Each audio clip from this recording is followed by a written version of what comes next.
اسلامیہ کی تشکیل نو کی تحریک پہ تنقید بھی ہے. ابھی ایک جدت پسندی اور قدامت پسندی کا ایک سلسلہ جو ایک پچھلی صدی میں تھا کہ کچھ ماڈرن اور کچھ پرانے لوگ تھے تو وہ آپس میں لڑائی جھگڑے کر رہے تھے، تو وہ جاری تھا، لیکن اب چلو کم ہو رہا ہے. انکار حدیث کا ایک پورا فتنہ جاری ہوا تھا، جو کہتے تھے کہ نہیں جی حدیث تو اتھینٹک ہے ہی نہیں. لیکن ناصر الدین البانی صاحب اور ان کی ٹیم نے جس طرح سے ریسرچ کر کے دکھا دیا تو پتہ چل گیا کہ جناب حدیث کا کچھ حصہ ان اتھینٹک ہے، جعلی ہے، اور کچھ لیکن بڑی تعداد حدیث اوتھینٹک ہیں. انکار تصوف کا سلسلہ ابھی جاری ہے، کیونکہ تصوف میں ایسے ایسے فلسفے آ گئے ہیں کہ جو بدھ مت اور ہندو مت کے جو پرانے فلسفے تھے وہ تصوف کا حصہ بن گئے تھے. اب آہستہ آہستہ کئی پیر حضرات اب آہستہ آہستہ چھوڑ رہے ہیں، لیکن ٹائم لگے گا اسے. عدم تقلید کا سلسلہ اب کم ہو رہا ہے. اب میں دیکھتا ہوں کہ کئی ایون مدرسے کے اسٹوڈنٹس جو ہیں وہ اب ہوتے تو وہ حنفی اسکول آف تھاٹ کے ہوتے ہیں، لیکن دوسرے مالکی اسکول آف تھاٹ کے، اسی طرح شیعہ اسکالرس کی بھی بکس پڑھ لیتے ہیں، اور پڑھ کے آہستہ آہستہ ذہن اوپن ہوتا ہے. بزرگوں کی بے ادبی کا ایک جو کلچر تھا کہ نہیں جناب ان سے اختلاف کیا تو بے ادبی ہو جائے گی، لیکن اب نہیں ہوتا. اب اپنے پرانے بزرگوں سے، اسکالر سے اختلاف بھی کر لیتے ہیں لوگ. غیر سیاسی جد و جہد یہ ہے اور جاری رہے گی. غیر سیاسی ہے یعنی اسے تبھی جا کے آپ انلائٹنمنٹ کا سلسلہ تب جاری رہے گا. اب اینڈ پہ آ کے میں ایک ایگزامپل سے آپ کو، یہ انگلش میں ہے، یہ اس کا ترجمہ بھی میں کر دیتا ہوں، اس کو آپ خود دیکھ سکتے ہیں. قرآن مجید کے ارشاد سے ہی ہمیں یہ واضح ہو جاتا ہے، جس کا اللہ تعالیٰ نے فائنانس سے متعلق کچھ حکم ہے تو وہیں سے ہم دیکھتے ہیں.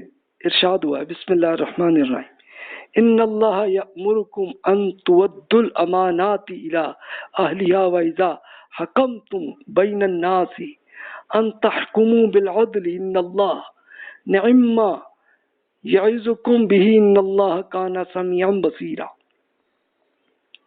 Behold, God bids you to deliver all that you have been entrusted with unto those who are entitled thereto, and whenever you judge between people, to judge with justice. Verily, most excellent is what Allah exhort you to do. Verily, God is all hearing, all seeing. دیکھ لو بھی اللہ تعالیٰ آپ کو دیکھ رہا ہے اور آپ کو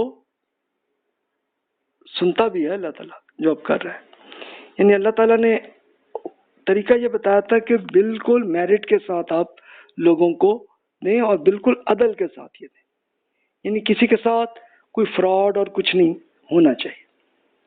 اب دیکھیں اسی پہ پھر یہ according to the code of ethics یہ پورے accounting and auditors of Islamic financial institutions کے لیے یہ بن گیا کہ accounting duly including auditing external as well as internal is one of the professions that is required by Sharia. اب یہ کیا ہے؟ پچھلے 100 سال سے ایک ایشو چل رہا تھا کہ اللہ تعالیٰ نے قرآن مجید میں بتا دیا نا کہ بھی آپ کسی سے فراڈ نہیں کر سکتے، اور اس کی ایگزامپل کے طور پہ اللہ تعالیٰ نے سود اور جوا ان سب کو بتایا کہ یہ حرام ہے، یہ نہ کرنا، اور تورات میں بھی یہی حکم ہے. تب مسلمانوں نے یہ کوشش کی کہ بھی یہ اس پہ عمل ہو، لیکن وہ نظر آ رہا تھا کہ بینکنگ میں ایسا ہی ہو رہا ہے کہ وہاں پہ چلے انٹرسٹ سود جو ہے وہ تو چل رہا ہے نا. تو پھر اسلامک فائنینشیل انسٹیٹیوشنز بنانے کی کوشش کی گئی، اور پھر یہ بھی ایک آہستہ آہستہ آنے لگا ایک طریقہ کہ بھی اس کو بھی ری چیک کرنا چاہیے تاکہ بینک کے اندر شریعت کے خلاف تو نہیں کچھ ہو رہا معاملہ. تو یہ ایک ڈیمانڈ آئی تو پھر کیا ہوا؟ Purity of transaction and building reliance on Islamic finance.